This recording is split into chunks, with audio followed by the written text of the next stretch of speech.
अगली खबर एमपी के सागर से है। सागर जिले के मांदरी तहसील अंतर्गत आने वाले ग्राम डावरी से है, जहां के किसान बड्डा अहिरवार पर किसान चिन्ना गोटी राजपूत द्वारा आगे गए आरोपों को बड्डा अहिरवार द्वारा बेबुनियाद बताया गया।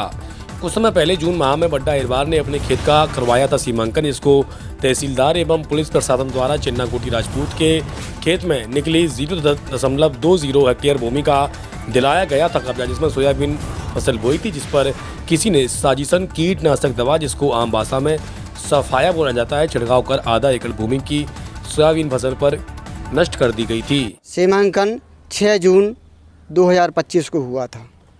फिर कब्जा मतलब कब दिला तो आपको? कब्जा हमारा 6 जून के लाना है। पुलिस बल और आरआई पटवारी सभी और गांव के पंचगण और ग्राम पटवारी, ग्राम कोटवार सभी थे, उनके समक्ष कब्जा दिलवाया गया हमारे लिए। अच्छा, आप आगे आपका चाह रहा है? सब हमें न्याय चाहिए और हमारी जो हक की ज़मीन है वह हमें अपनी ज़मीन चाहिए। ठीक। क्या नाम है आपका? हमारा नाम है राजेंद्र प्रसाद अहिरवार। कहाँ से हैं? ढावरी से। क्या है मामला? मामला ये है कि हमारे पिताजी के नाम की ज़मीन है जो, तो उसमें हमने सीमांकन करवाया, तो सीमांकन में हमारी ज़मीन उनके हिस्से में पाई गई, तो हमें पुलिस बल और राजस्व विभाग के अधिकारियों द्वारा हमें वो कब्जा दिलवाया। कब्जा दिलवाने के बाद हमने उसमें बोनी कर दी। बोनी उसमें सोयाबीन की फसल बोई। सोयाबीन की फसल बोने के बाद उन्हें सफाया डाल दिया। इसे सफाया क्या होता है जी? सफाया जो होता है कि फसल नष्ट करने वाला एक दवा होती है। फसल नष्ट करने वाली एक दवा होती है, इससे फसल पूरी नष्ट हो जाती है। चिन्ना गोटी और उनके परिजनों ने सफाया डाल दिया, इससे हमारी पूरी फसल नष्ट हो चुकी है। अच्छा, उनने आरोप लगाया है कि सफाया आपने हंधो फेंको और फसल उनकी थी? नहीं, उनका गलत आरोप है। फसल हमारी थी और सफाया उन लोगों ने डाला है। और वहाँ से जब हम उनके दरवाजे से निकलते हैं तो हम लोगों को भी गाली गलौज करते हैं और हम लोगों के साथ मारपीट भी करी है। इसकी शिकायत हमने थाने में की और उसकी एफआईआर भी बनी है उनके खिलाफ। सीमांकन कब हुआ था? सीमांकन हुआ था जे एक सेकंड रुक, लगभग में बता दो। लगभग माने रुक लिया आपने। हमारा बर्थडे नाम है। कहाँ से हो? ढावरी।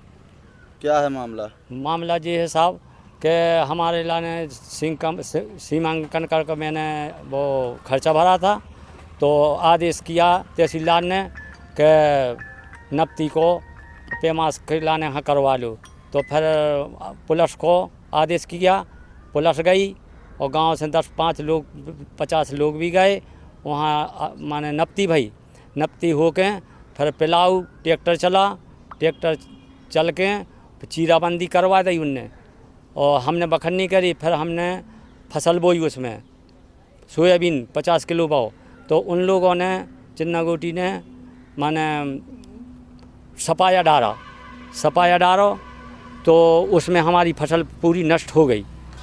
अब नष्ट होने के बाद में हम गए देखने को, तो फसल सूख गई पूरी। फिर हम चौकी थाने गए, तो प्रभारी टीआई साहब बोले कि चौकी जाओ तुम, जो उजनेट चौकी, उतर गए तो हमारी रिपोर्ट लिखी गई। अभी कोई इंक्वायरी नहीं भई। उनने इतवार की बोल रही थी कि इतवार को हम तुम्हारी माने इंक्वायरी करेंगे। और फिर हम इतिहास एक बात और हम चूक गए कि हम यहाँ से बोनी करके घर पर गए, तो उनके दूर में वो निकले, तो उन्होंने लाठी चालू कर दी, आगे छेंक के 3 आगे 3 पाछे, और हमें लाठी मारी। फिर एक पिड़री में अड़िया में घली, एक बाएं हाथ में घली। तो फिर हमने भागे। फिर हमने तत्काल 100 नंबर को फ़ोन लगाया, 100 नंबर आई, हमें उठा के ले गई लगे। हाँ, तो हम 4 दिन बैठे रहे थाने। जब उनने रिपोर्ट नहीं लिखी तो फिर हम सागर पहुँचे। एसपी साहब ने फिर फ़ोन लगाया टीआई साहब को, जब हमारी आवेदन लिखोगे। अब इतनी बात है साहब। आगे का चाहत हो आप? आगे जा चाहते कि हमारी जो जगह माने निकली है हमें बचाने हैं।